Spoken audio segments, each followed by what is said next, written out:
Rwanda is a country of rolling hills, lush greenery and meandering rivers.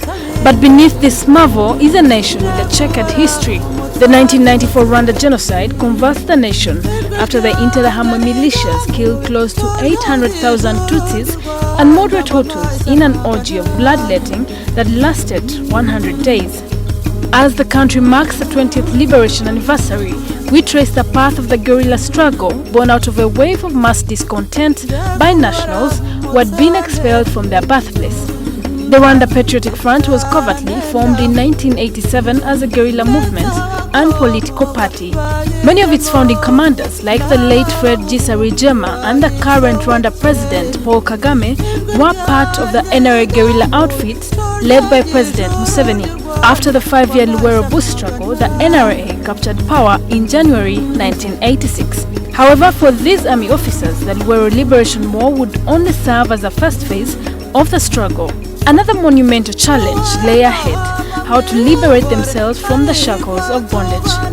And on October 1st, 1990, the RPA officers quietly sneaked arms out of the barracks, marched through western Uganda and invaded Rwanda.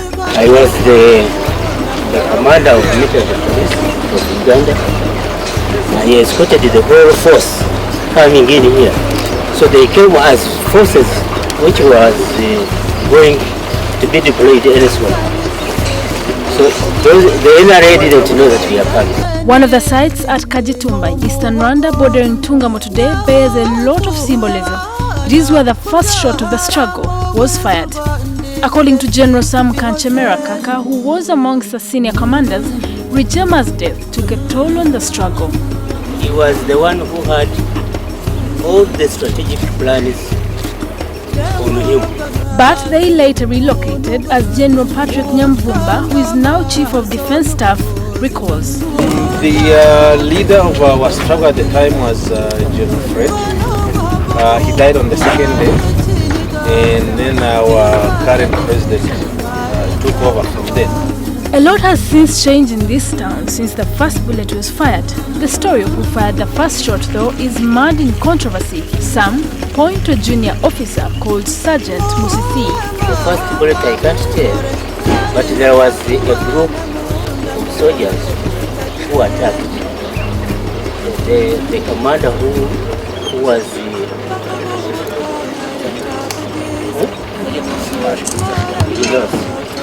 he's called the This is a border outpost brimming with business activity. It is no longer the military fortress it was 24 years ago when the RPA were first rooted out.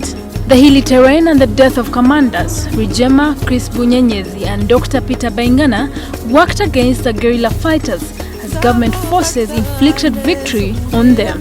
The RPA later retreated to the Virunga Mountains and changed tactics, launching raids and ambushes on the enemy forces. When the RPA lost at Kagitumba, they moved swiftly to Nyagatare, which was a supply route and one they could use to access logistics from Uganda. Then the enemy came and occupied the other. There is a farm there called the Overpalms, former Overpalm. That's where they came and occupied. Nyagatare could also be used as a launchpad to capture northern Rwanda. However, Nyagatare, which was teeming with wildlife, posed a threat to the rebels. There were also limited water sources in this area. They later on moved to Gabiro, where the guerrillas first encountered foreign fighters, including French and Congolese soldiers who were defeated. We had to announce that indeed the war of liberation has started, and we had to have something to show for it.